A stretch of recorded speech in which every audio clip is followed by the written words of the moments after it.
The hot coffee splashed across my face and chest, burning through my silk blouse to the skin beneath. The pain was instant, but I didn't scream. I didn't even flinch. Everyone in the boardroom froze, as if someone had pressed pause on reality. The dripping of coffee onto the expensive conference table was the only sound. "You're nothing but a worthless assistant," Garrison bellowed, his face inches from mine as spittle flew from his lips.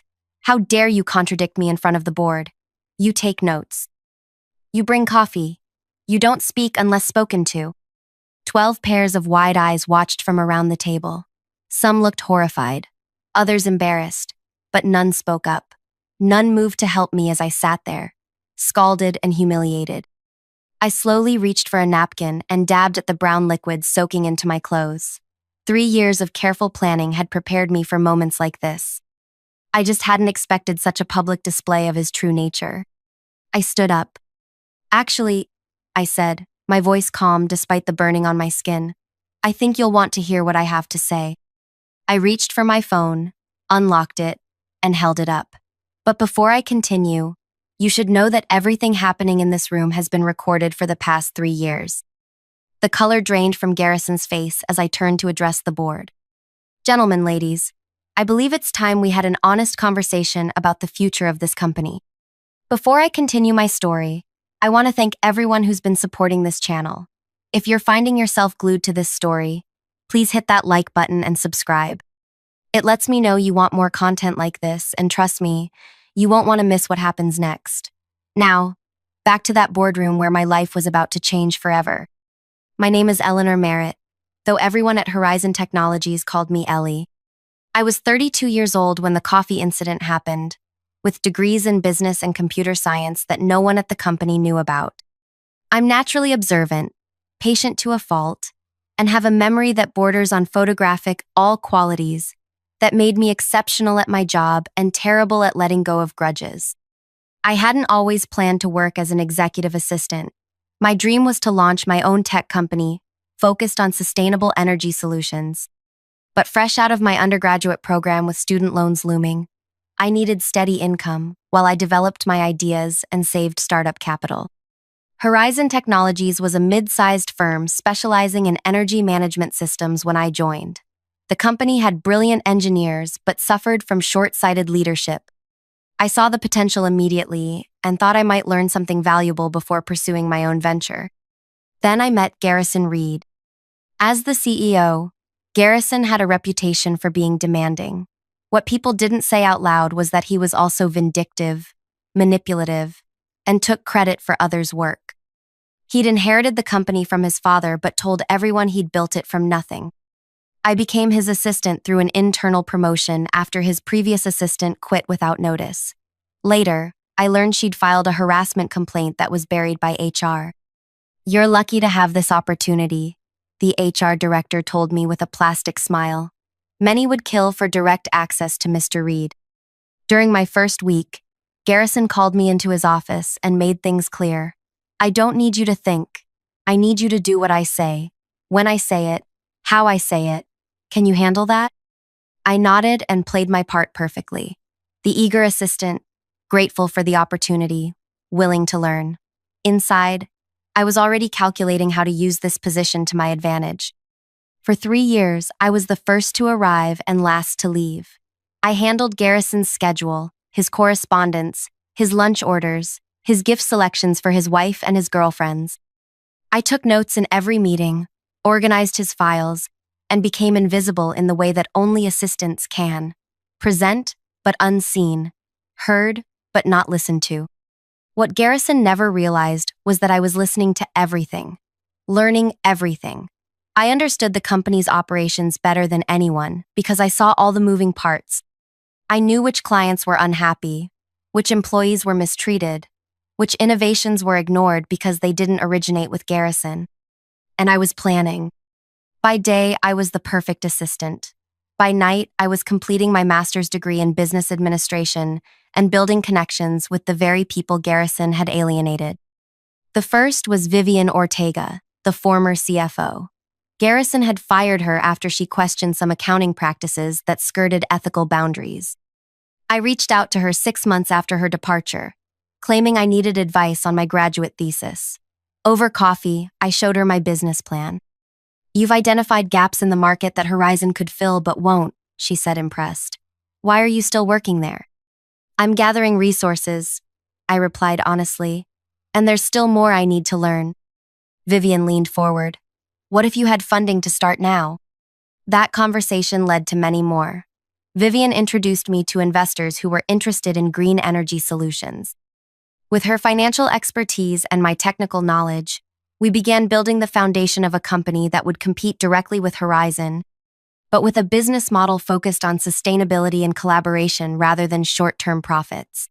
Next came Rajan Patel, Horizon's brilliant lead engineer who quit after Garrison took credit for his revolutionary energy storage design. I found him teaching at the local university. "I remember you," he said when I approached him after class. "You were always kind, even when your boss was being impossible." "I'm still his assistant," I admitted, "but I'm working on something I think you'd find interesting." One by one, I connected with former Horizon employees who had left because of Garrison's toxic leadership. 6 key team members eventually joined what we called Project Phoenix, our company that would rise from the ashes of their broken careers at Horizon. We worked in secret for over a year. I continued performing my duties flawlessly at Horizon while building our competitor after hours. The double life was exhausting, but every time Garrison belittled me or took credit for my work, it fueled my determination. Then came a critical turning point. Garrison was invited to speak at the annual Energy Innovation Conference, but had a scheduling conflict with his son's graduation. Rather than miss the conference, he sent me to take notes, not as a participant, but essentially as his courier. "Just get the materials and information," he instructed. "I need to know what our competitors are planning." What he didn't know was that I had already arranged meetings with 3 of Horizon's biggest clients who would be attending the conference. Clients who had expressed frustration with Horizon's outdated approaches and lack of customer service. The first was Westbrook Industries, responsible for 22% of Horizon's annual revenue. "Eleanor," said Diane Westbrook, the CEO, "I was surprised to get your email. Does Garrison know you're meeting with me?" "Mr. Reed sent me to gather information," I said carefully. "I'm gathering what I believe is most valuable." Over the next hour, I listened to her complaints about Horizon. Then I showed her what Phoenix Energy could offer instead. By the end of our meeting, she was interested. "This is impressive work," she admitted, "but leaving an established company for a startup is risky. That's why we're offering a phased transition with guaranteed benchmarks," I explained. "And our team includes the very people who created the technology you already trust at Horizon." Similar conversations with Global NRG and TerraSmart followed. By the end of the conference, I had tentative commitments from clients representing nearly 2/3 of Horizon's business. When I returned, I gave Garrison exactly what he expected: a report on competitors' presentations and new products. I also recorded his dismissive response. "This is useless," he scoffed, tossing my carefully prepared report aside. "Next time I'll send someone who can actually understand what matters." I smiled and nodded, knowing that what really mattered was already in motion. The weeks that followed were intense. Vivian secured our final round of funding. Rajan finalized our product designs. Legal prepared the client contracts. We leased office space across town. Everything was ready. We just needed the right moment for me to make my exit from Horizon. Garrison unknowingly provided the perfect opportunity when he scheduled a board meeting to discuss the coming year's strategy. He asked me to prepare a presentation on client retention, a topic he knew little about but wanted to appear knowledgeable on. I spent days creating a comprehensive analysis showing alarming trends in client satisfaction and identifying specific improvements needed to prevent client loss. The irony wasn't lost on me. I was giving Horizon one last chance to address the very issues that would soon cost them most of their business. The morning of the board meeting, I dressed with particular care in a crisp white blouse and charcoal pencil skirt. I wore my grandmother's pearl earrings for courage. I carried a small recorder in my pocket, though the recording feature on my phone was also activated, redundancy being a lesson Horizon had taught me well. The meeting began with Garrison taking credit for my presentation, as expected. Then he opened the floor for questions. That's when Bernard Chen, the newest board member, asked the question that changed everything. These client satisfaction numbers are concerning. What specific steps are being taken to address their complaints? Before Garrison could answer with the talking points I'd prepared for him, I spoke up. If I may, Mr. Chen, I've included a detailed action plan on page 17 that addresses each area of concern. The room went silent. I had broken the cardinal rule. I had spoken without being asked directly. And worse, I had implied that I, not Garrison, had prepared the report. Garrison's face flushed crimson. Ellie is getting ahead of herself, he said with a tight smile. Those are the recommendations I've developed based on my conversations with key clients. Actually, I continued, my heart pounding but my voice steady. Those recommendations come from data I've gathered over the past year through client surveys and exit interviews. I turned to the page in question. You'll note that our 3 largest clients have all expressed similar concerns about outdated technology and poor response times. The plan I've outlined would address. That's when it happened. Garrison grabbed his coffee mug and threw the contents directly at me. The hot liquid splashed across my face and chest, soaking through my white blouse. You're nothing but a worthless assistant, he shouted. How dare you contradict me in front of the board? You take notes. You bring coffee. You don't speak unless spoken to. And there we were, back at the moment that would define everything that followed. I stood up, dabbed at my soaked blouse, and pulled out my phone. Actually, I said calmly, I think you'll want to hear what I have to say. I turned to address the board members, whose expressions ranged from shock to embarrassment to curiosity. For 3 years, I've worked as Mr. Reed's assistant while completing my MBA and a second master's in sustainable energy at night. During that time, I've identified 17 critical flaws in Horizon's business model that Mr. Reed has consistently ignored or dismissed. Garrison laughed, though it sounded hollow. Sit down before you embarrass yourself further, Ellie. I ignored him and continued. Last month, when Mr. Reed sent me to the Energy Innovation Conference, not as a participant but to carry his materials, I met with representatives from Westbrook Industries, Global NRG, and TerraSmart. The board chairman, Harold Morris, leaned forward. Our 3 largest clients? Why would they meet with an assistant?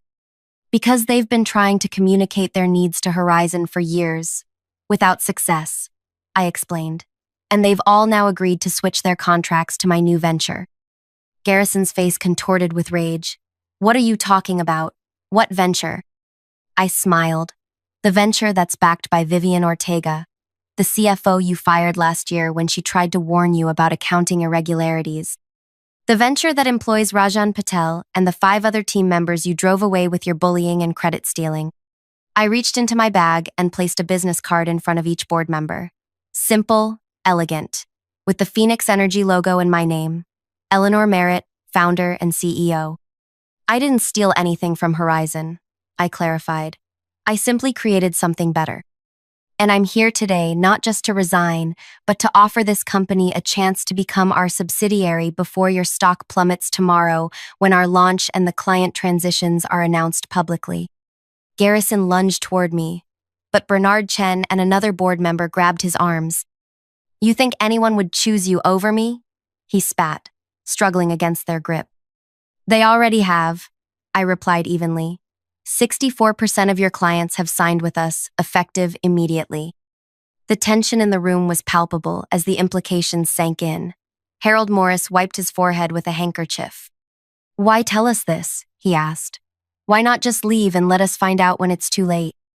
I looked around the table. Because unlike Mr. Reed, I believe in giving people chances.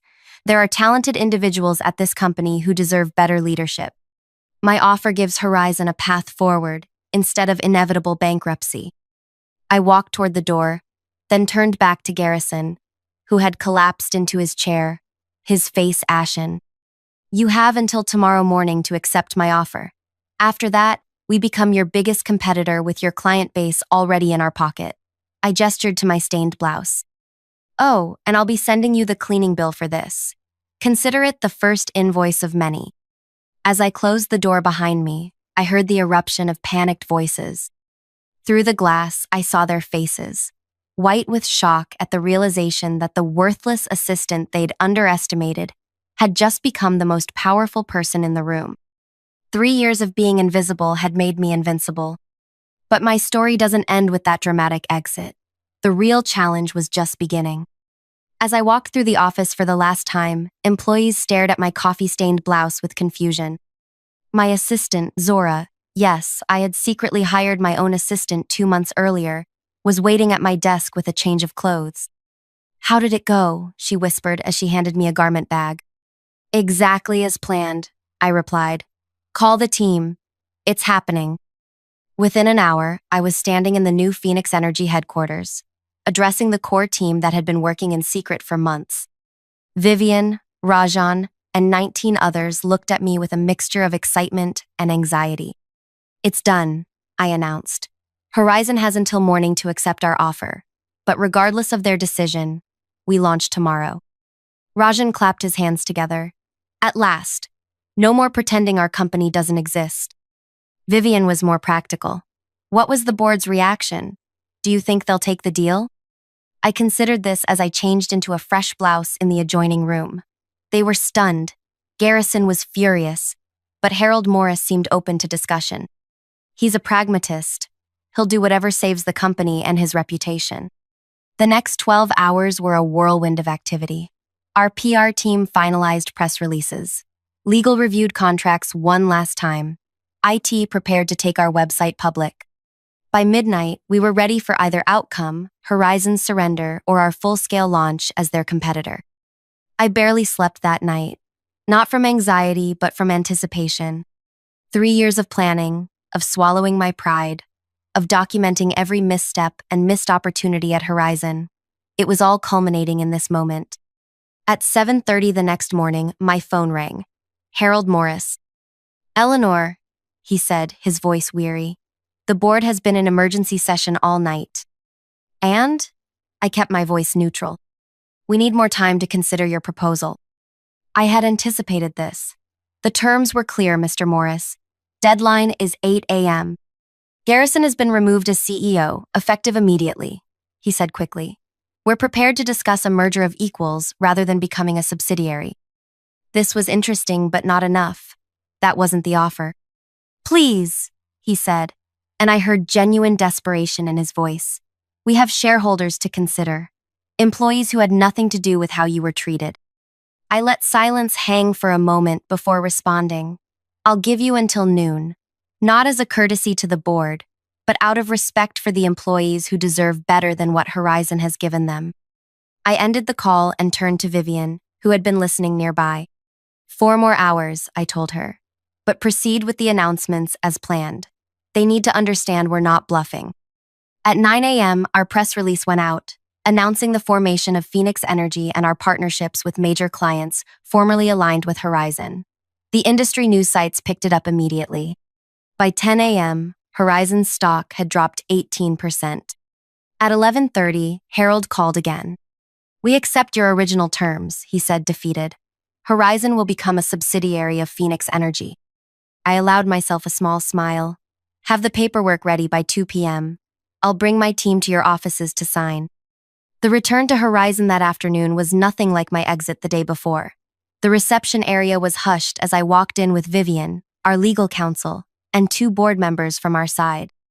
Employees watched from doorways and cubicles, whispering among themselves. In the same boardroom where Garrison had thrown coffee at me, Harold Morris and the remaining Horizon board members waited. Garrison was notably absent. "Where is Mr. Reed?" I asked as we took our seats. Harold cleared his throat. "He resigned this morning, with immediate effect." I nodded, unsurprised. "Then let's proceed." The signing took less than 30 minutes. Ownership of Horizon Technologies transferred to Phoenix Energy. The subsidiary would continue operations under new management, with a phased integration plan to minimize disruption. As we concluded, Harold asked to speak with me privately. The others filed out, leaving us alone in the boardroom. "I owe you an apology," he said once the door closed. "I saw how Garrison treated you and others. I did nothing." I studied him for a moment. "Why not?" He sighed heavily. "Complacency. Conflict avoidance. The quarterly numbers were good enough that I could justify not rocking the boat. Those aren't reasons, I replied. They're excuses. Yes, he agreed. And now I've lost my company because of them. I considered him carefully. Harold was in his 60s, with decades of industry experience and connections that could still be valuable. You haven't lost anything yet, I told him. You've just acquired new leadership. Whether you still have a place here depends on what you do next. He looked surprised. You're not firing the entire board? I'm evaluating everyone based on merit and potential contribution, not past mistakes. I stood up. Send me a proposal for how you think you can add value to Phoenix Energy going forward. I'll review it like any other business proposal. As I turned to leave, he called after me. Eleanor, how did you do it? How did you work for him for 3 years without letting on what you were planning? I paused at the door. I learned something valuable from my time here, Mr. Morris. People see what they expect to see. Garrison expected to see a grateful, subservient assistant, so that's what I showed him. He never looked deeper because he never believed I could be more than what he defined me as. And now you own his company, Harold said with a hint of admiration. No, I corrected him. I built my own company. Horizon is just an acquisition. In the weeks that followed, we implemented our integration plan. I made a point of personally meeting with every Horizon employee to explain the changes and opportunities ahead. Many were understandably nervous, but others were visibly relieved to be free of Garrison's leadership. Is it true what they're saying? Asked one engineer during a department meeting. That you recorded everything while you were his assistant? Not everything, I clarified. Just the important parts. The room erupted in nervous laughter. The transition wasn't without challenges. 2 of Garrison's loyal executives resigned rather than work under my leadership. A few clients who hadn't been part of our initial outreach expressed concerns about the sudden change. But our preparation proved sufficient. We had contingency plans for every scenario. A month after the acquisition, I received an unexpected email from Garrison. The subject line read simply, "We should talk." Against Vivian's advice, I agreed to meet him at a neutral location, a quiet restaurant downtown. I arrived early and watched him enter. He'd lost weight, and the arrogance in his walk was diminished. Eleanor, he greeted me, trying for his old authoritative tone but falling short. Thank you for meeting me. What can I do for you, Garrison? I asked once he was seated. He studied me for a moment. I underestimated you. Clearly. Yes, I agreed. You did. I want to understand something, he continued. Was it always your plan to take over Horizon? From the beginning? I considered the question carefully. No. Initially, I just wanted to learn the industry while developing my own ideas. But the more I saw how you operated, taking credit for others' work, ignoring valuable input, driving away talented people, the more I realized there was an opportunity to build something better. Using my clients, he said bitterly. Using relationships I built while you were too busy taking them for granted. I corrected.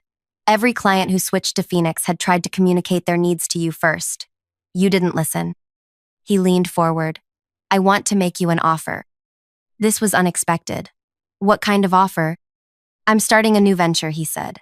With my experience and your tactical approach, we could build something significant. I couldn't help but laugh. You're offering me a job after calling me worthless? His expression hardened. I'm offering you a partnership, equal stakes. I studied him, trying to understand his angle. Why would I consider working with you when I've already succeeded without you? Because I still have connections you don't, he replied, and resources you might find valuable. I took a sip of water, letting him wait for my response.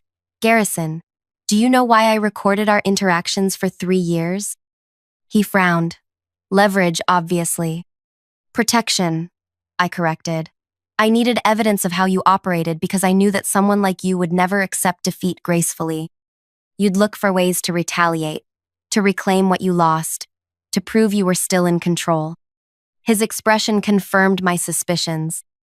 This meeting isn't about partnership, I continued. It's about you trying to find a way back in, to undermine what I've built. And that's never going to happen. I stood up. Enjoy your meal, it's been paid for. As I walked away, he called after me. You think you've won, but this isn't over, Eleanor. I turned back. Actually, it was over the moment you decided I was worthless. You just didn't know it yet. 6 months after the acquisition, Phoenix Energy was flourishing. We'd retained 92% of Horizon's valuable employees while creating a healthier work culture. Our client base had expanded beyond the energy sector into broader sustainability initiatives. Rajan's innovations were receiving industry recognition, and Vivian had streamlined our operations into a model of efficiency. I rarely thought about Garrison until Zora rushed into my office one afternoon. You need to see this, she said, handing me her tablet.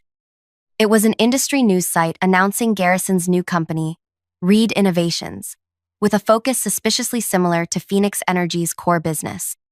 The article quoted him directly. I'm returning to the industry with insights gained from watching others attempt to fill the void left by my departure from Horizon. I handed the tablet back to Zora. Monitor this, but it's not a concern. He's clearly targeting us, she pointed out. Yes, I agreed. And he'll fail because he still hasn't learned the right lesson. A week later, I received another email from Garrison. This one contained only a news release draft announcing that Reed Innovations had secured funding from a major investment group known for hostile takeovers. I forwarded it to Vivian with a brief note.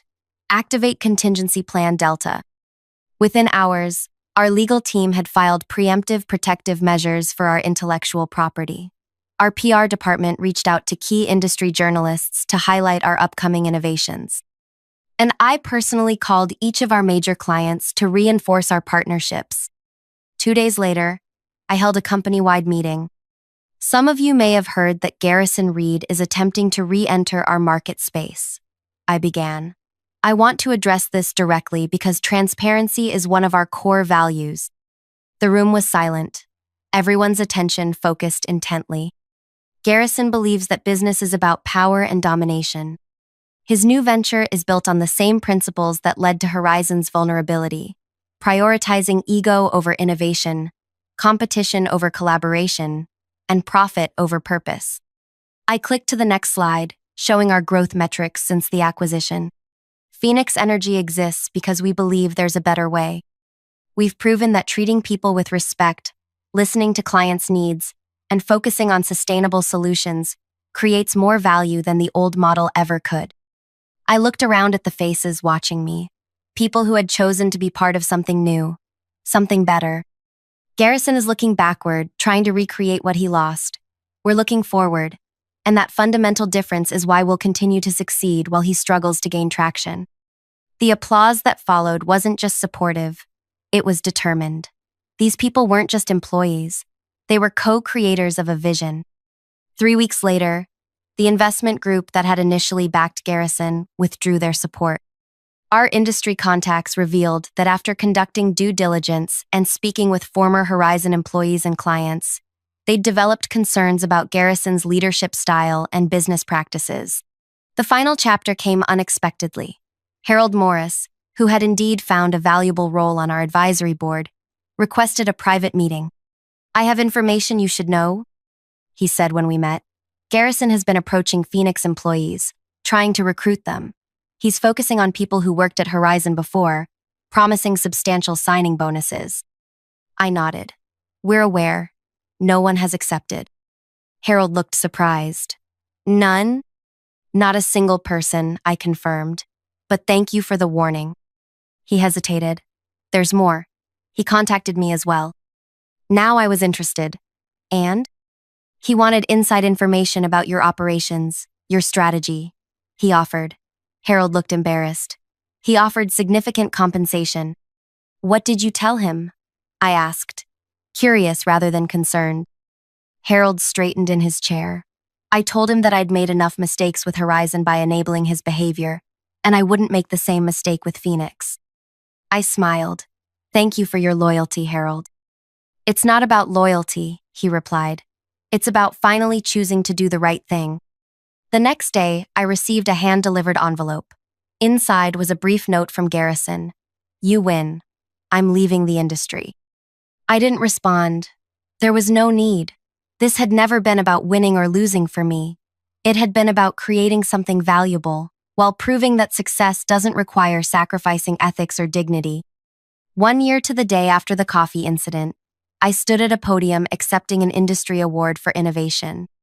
As I looked out at the audience, I saw faces of people who had been part of my journey: Vivian, Rajan, Zora, Harold, and dozens of others who had chosen to believe in a different kind of leadership.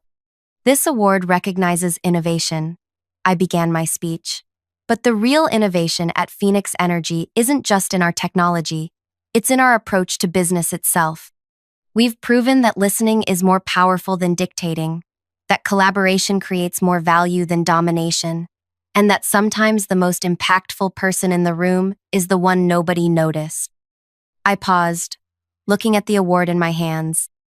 A year ago, someone told me I was nothing but a worthless assistant. Today, I lead a company that's redefining our industry. The difference between then and now isn't that I suddenly gained value, it's that I finally claimed the value I always had.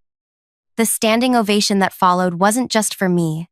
It was for everyone who has ever been underestimated, overlooked, or dismissed. It was for everyone who knows they're capable of more than others believe they are. As for Garrison Reed, I heard he moved across the country and opened a small consulting firm. Sometimes I wonder if he ever truly understood what happened, how his biggest mistake wasn't throwing that coffee, but failing to see the potential in the people around him. I never sent him that cleaning bill, by the way. Some debts can't be calculated in dollars and cents, and some victories don't need to be rubbed in to be complete. If you've stayed with my story until now, thank you.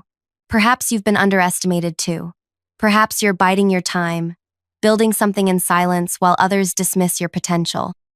Remember, being underestimated is a gift if you know how to use it. People who don't see your value won't see you coming until it's too late. If this story resonated with you, please hit that like button and subscribe to the channel. Share it with someone who needs to be reminded of their worth. And leave a comment about a time when someone underestimated you. I read every one of them.